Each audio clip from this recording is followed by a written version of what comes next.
Thank you. That's a very kind introduction.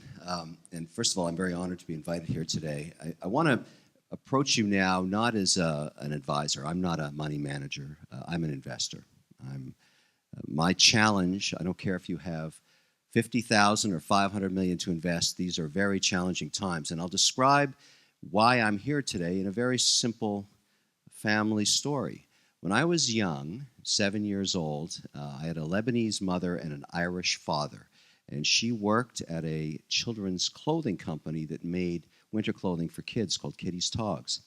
It was the late 50s, and in those days, they used to pay the girls in cash. And she would take my brother and I to the bank with her pretty well every week and say something to us that I had no idea, I didn't know what it meant. She'd say, "Never spend the principal, only the interest, boys."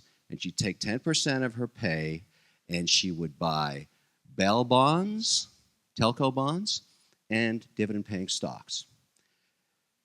She was paranoid about having money for the rest of her life. And fast forward to after her death, I became the executive for her estate, when for the first time the family realized she had kept an account secret from both of her husbands her whole life. Do you have any idea, over 55 years, what an account full of 5-year corporate credits and large cap dividend paying stocks does? It blows away everything. She was not a portfolio manager. She was a pragmatic woman that believed in a very simple metric. If a stock didn't pay a dividend, she wouldn't own it. In those days, in the 50s, there were many examples of stocks that actually had higher dividend yields than their equivalent bonds because people were paranoid about owning equities that could vary in value. So I did a little research. Over the last 40 years, 71% of the returns of the S&P came from dividends, not capital appreciation. And that nailed it for me. I do not own a single security, personally or in my family trust, that doesn't pay a dividend. And that hasn't hurt me at all. Because people are always talking about the hot sector du jour, the stock du jour, whatever it is. If it doesn't return capital, in my view, it's a speculation. Because the only way you can profit from it is to sell it at a higher price one day. It has no yield. Now, fast forward many years, I have a big liquidity event. I sell the learning company for about $4 billion, and those of us that were founders did very well with that liquidity. I learned something when I was young. When I was graduating from college, my mother, that same woman, said to me, "Listen, Kevin, I've got good news and I've got bad news. When you graduate, I'm going to stop paying you anything. You're done. I promised you years ago that when you wanted to get an education, I would pay for all of it. Your living expenses, your car, your college tuition fees. But when you graduate, that's done. It's over." And I said, "Mom, you got to be kidding. I need a little runway. I need a couple of years. I need 12 months or something." She said, "Nothing." She came to my graduation, and I thought she was joking. She wasn't. The next 2 years were very scary for me. And she had a very simple analogy. She said to me, "The dead bird under the nest is the one that never learned how to fly."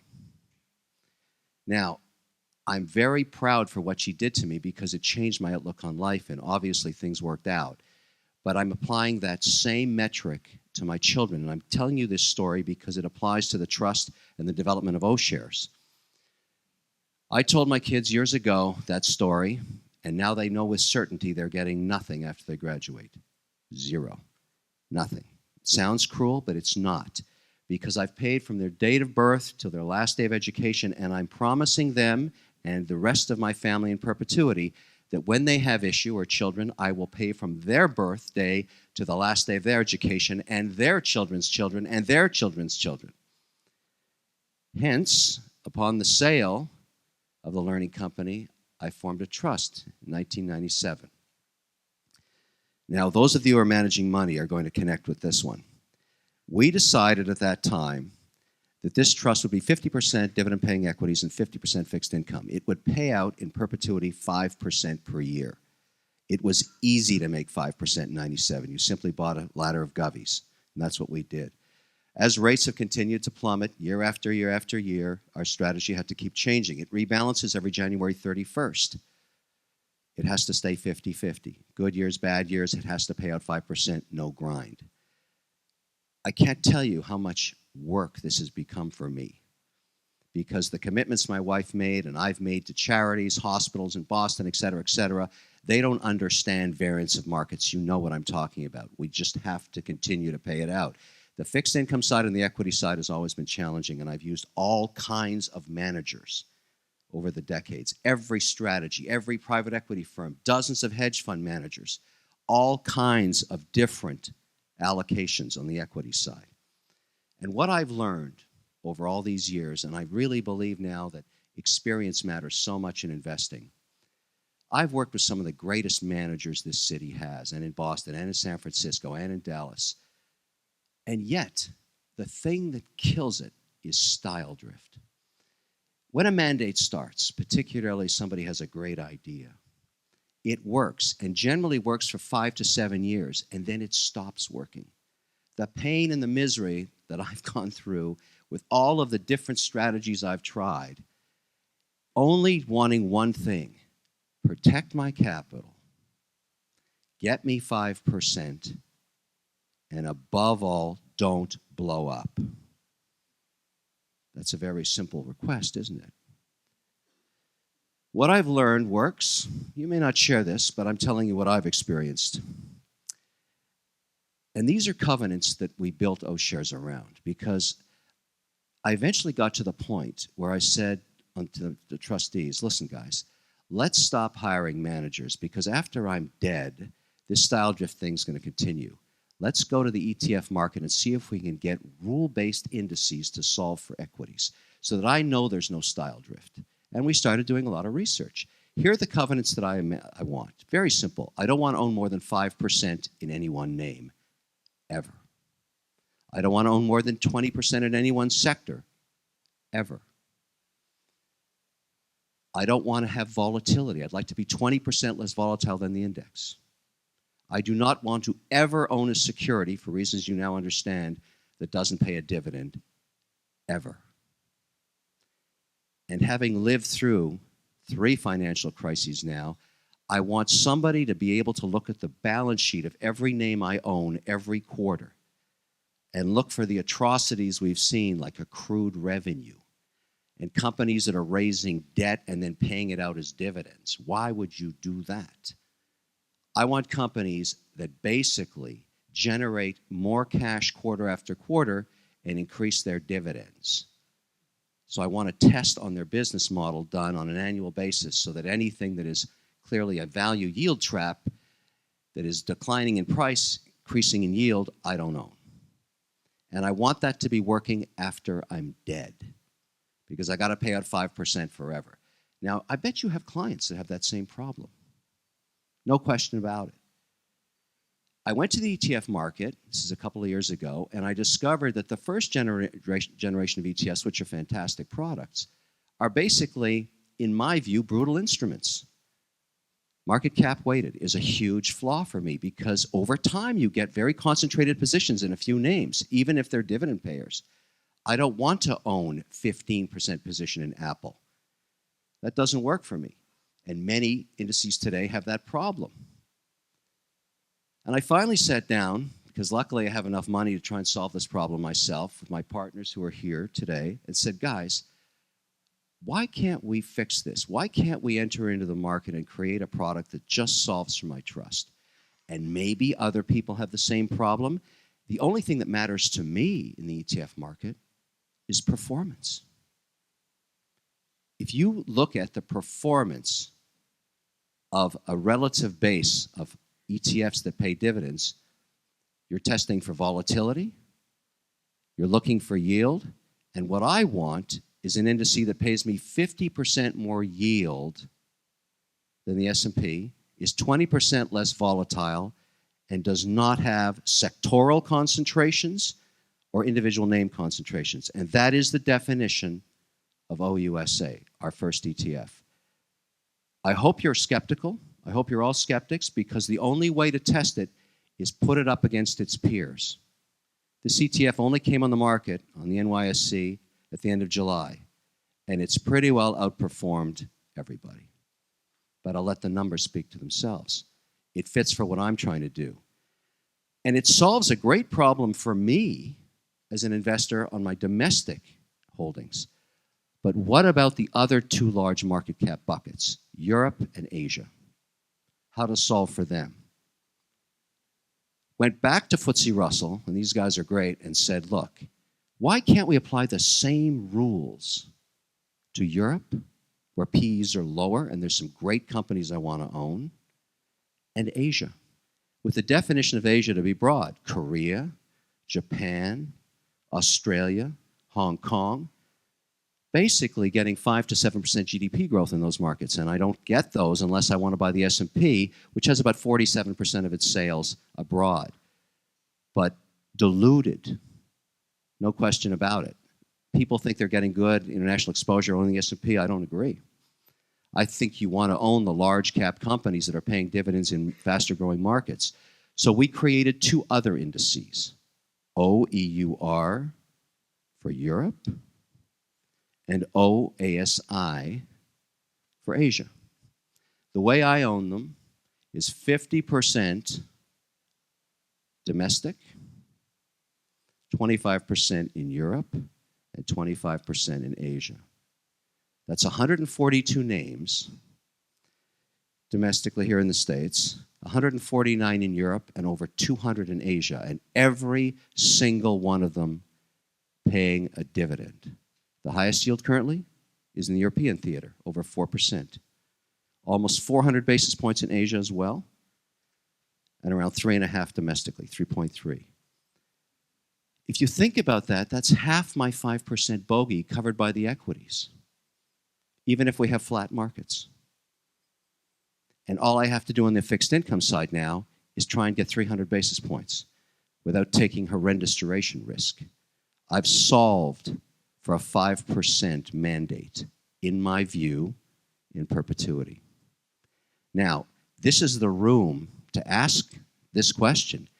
If you have a better idea, you show it to me, and I'll give you millions, because I've got a huge problem. I want to solve this thing while I'm conscious. Now, my daughter just graduated from NYU. She's figured out how tough the world is, and she's announced she's going to do her PhD. And that's okay. That's okay. The trust keeps a-humming. It keeps paying. But at one point, she's going to have to work. That's coming. But I think I've solved it. I don't have style drift. I'm getting over 300 basis points of yield. I own the names that have the highest quality of their balance sheets. I'm testing for it on a quarterly and annual basis. So I'm not going to get WorldCommed or Nortelled or whatever the disaster du jour is going to be, because the stuff I own generates the thing that I care about, cash.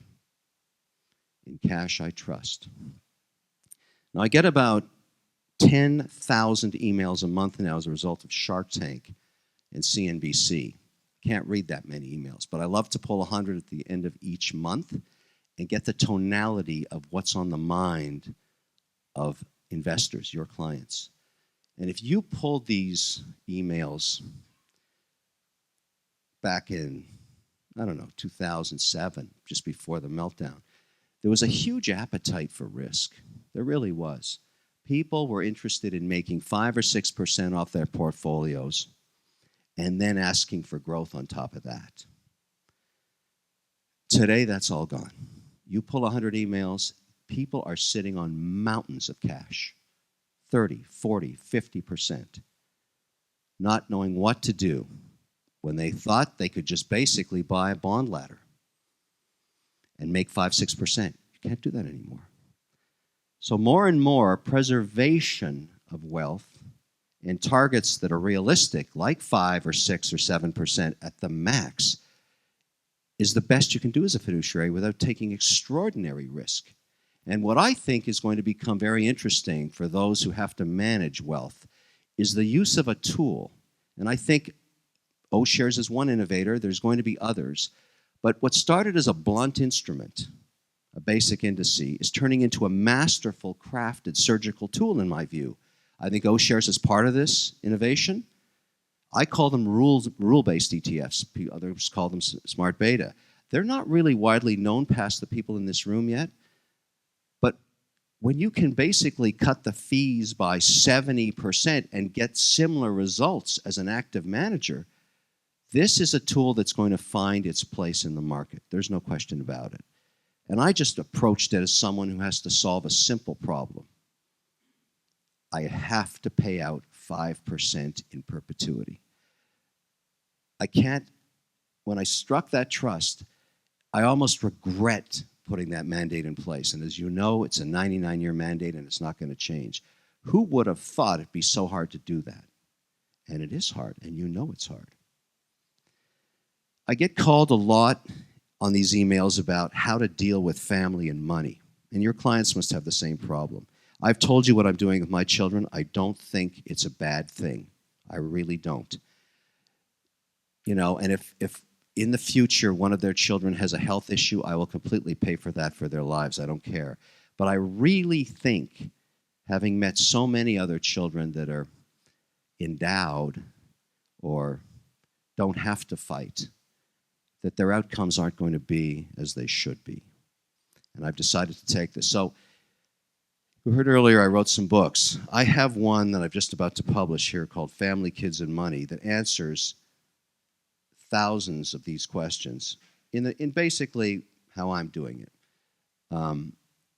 I think it's an interesting read. It's probably a useful tool for your clients. It brings up a few issues about marriage, raising children, raising and maintaining capital, and trying to answer them in a pragmatic way, having lived through them myself. What about extended family? How do you allocate to new children if you're actually managing their trust? How do you actually work with kids and give them the idea of what the concept of money is? How do you work with families? Because I've had a chance now to work with many of them in terms of how they allocate their wealth. It's a tough, tough thing. A lot of people don't understand, gee, what a wonderful problem to have. But it is a problem. There's no question about it. At the back of our desk, I will send you one of these if you want, because I'd love you to read it if you want to. I think there's some great advice in there because it's born from some very interesting research. For example, I met with a very well-known divorce lawyer and asked, could I look at his data over the last 20 years? You'll find this fascinating. Trying to find out, you know, often what breaches family wealth is divorce. And my assumption was always that the reason people fail in marriage and money becomes such a huge problem for them as they try and split it up is infidelity. It has nothing to do with it. Most marriages can survive infidelity. It's money. In 99% of the cases in divorce, and you'll find this in the book, it's money. Too much money, too little money. But it's always money. Maybe you know that already. But the data, it speaks for itself. It's rather fascinating. And if you're a fiduciary trying to work with families that are breaking up, your job is even harder. There's no question about it. And I tried to approach it from that pragmatic way. I'm going to leave you with a story that I think kind of sums it up for me as an investor. And it's about my son, Trevor, who's 18, who 3 years ago was basically failing in high school. And so many families have this challenge, and I guess he was looking around his environment and saying, you know, why do I have to do this? Why can't I just have fun? Not a bad kid, but I sat him down and said, Trevor, I'm going to tell you the story again about the bird under the nest. He said, I've heard that story. I said, well, you better get used to it because it's going to be you. You have to find a career. And I'm very proud of him because over the next 36 months, he cracked down, and I have to give most of the credit to my wife, got accepted to every engineering school he applied to and is now going into mechanical engineering with the fear that when he graduates, he's going to have to make his own way. It's a great thing. I tell you, the strategy works, at least for me. Recently, we were boarding a flight to Geneva. My stepfather is Swiss. He lives in Geneva. And he's 85, as you know from earlier discussion, my mother's dead. We go over and see him all the time, all the time. Fly out on Friday, dinner Saturday night, fly back Sunday. Sounds crazy, but he's not going to come here. And if he wants to see his grandkids, I got to bring him over. Trevor's done it, I don't know, 20 times with me. The last time we did it, he gets on the plane. Remember, he's 18 now, and he says, Dad, why is it every time we get on this flight, I have to take a left and go sit in the back, and you go up to the front? And I said, Trevor, you don't have any money. Thank you very much.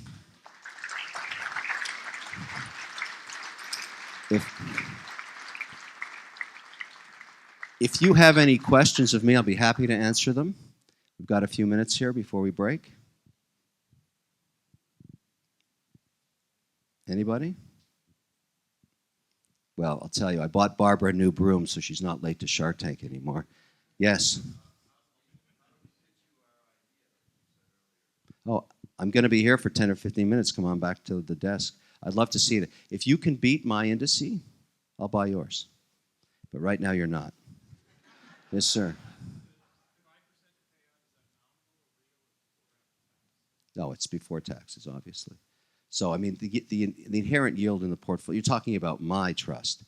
No, it's basically the real after-tax yield. I'm trying to pay out 5. I'm hoping for cap. So think about this. The fixed income portfolio right now is duration of less than 5 years, and it's making about 4.7%. And that's got floating rate LIBOR resets, short corporate debt. I practically own no govies right now, because I'm, like you, probably nervous about it. So I've got to get action out of I'm trying to make 6 and 7% on the equity side, and luckily kind of achieving it, even though there's more vol in the Europe and the Asian market. But this year we're on target. We're not going to grind. We're going to keep about 150 basis points in the trust and pay out. Yeah.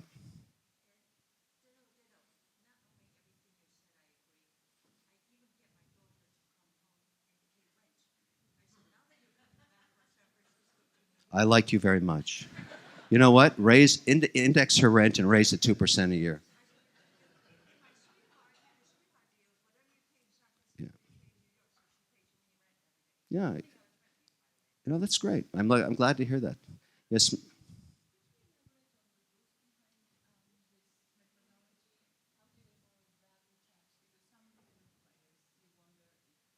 Good question. So the question is, elaborate on the rules. The rules are based on several metrics. Number one is looking at the history of the equity in terms of volatility, just going back 10 years and looking at vol.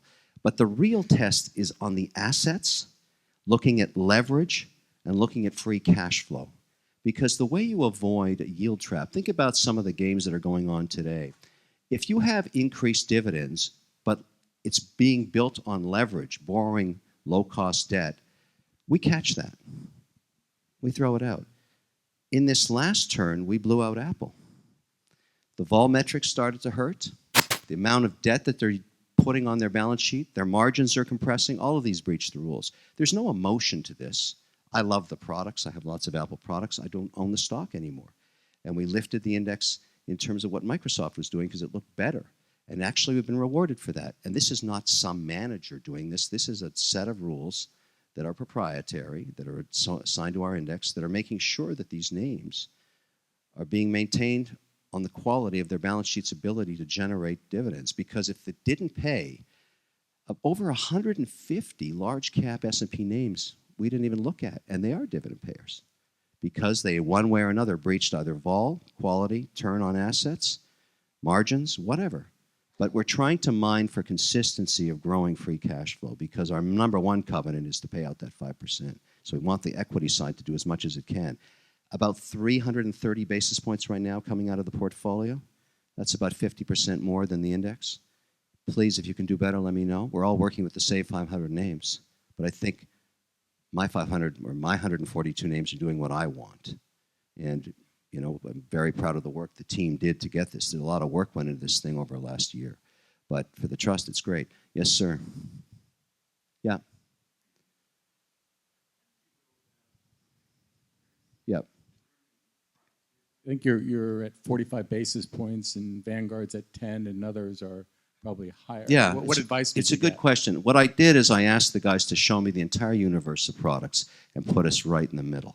Not too much, not too little, to be pragmatic about it. But the truth is, and I look at all investments this way, I have managers that I'm paying 3 and 30 in the past to. When I go for surgery, I don't want the cheap doctor. I want the guy with the best outcomes. That's what I care about. And so I don't find our fees are too high or too low. It's performance. And I assume what will happen, particularly with you, is that you would constantly look at this index versus your other alternatives, as I do. I mean, I don't just look at my products, I look at all the products. And the reason I don't own any right now is the heavy concentrations in the classic div-based ETFs that are market cap weighted. I can't, by mandate, own any of them because they have many positions at 8 to 15% in them, which is adding to volatility and adding to risk. But I think there'll be innovation on this, and if one of the innovations is to reduce cost, great, but I don't find that we are excessively expensive or, we're not 11 basis points either, but I don't think the 48 bips is going to change your mind if we're outperforming quarter after quarter. I also created, because the trust, which is in Boston, has a pretty good team there. They're concerned about USD vis-a-vis Euro and Asian currencies. So we have a hedged version of both the European and the Asian product. And frankly, right now, I own them 50-50 because no one has been right on FX. Nobody. So, people say, what do you think the USD is going to do? I have no idea.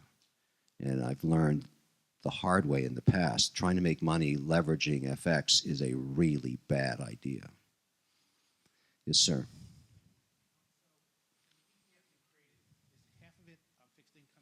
No, I do not have a fixed income product yet. It's a great question. But I am working on that right now across asset classes that I currently own.